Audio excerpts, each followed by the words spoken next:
U mikrofonu vítám trenéra Viktorie Žižkov B, Jindřicha Trpešovského a chtěla bych se ho zeptat na pár otázek. Dobrý den. Dobrý den. Chtěla bych se zeptat, co pro vás znamená vítězství v tomto vyšehradském turnaji?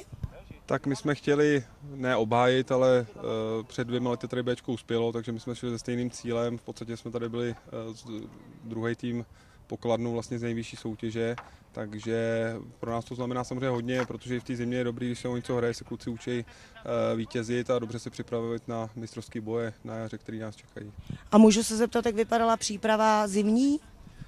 Tak my jsme se připravovali na Ksaverově vlastně každý den, ve čtvrtky jsme měli volno, chodili jsme, že kluci chodí do práce a trénujeme vlastně po práci od 7 večer, takže my jsme i víkendy trénovali, jsme se připravovali v Ksaverovském areálu a hráli jsme zimní turnaj tady na Vyšehradě plus nějaké přípravné utkání. Ta příprava se nám celkem vydařila, protože jsme prohráli akorát teďka ve středu s 18 reprezentační, jak jsme vlastně všechny utkání vyhráli v té zimní přípravě, takže tohle myslím, že tím dnešním výkonem jsme jenom potvrdili tu zimní přípravu naší.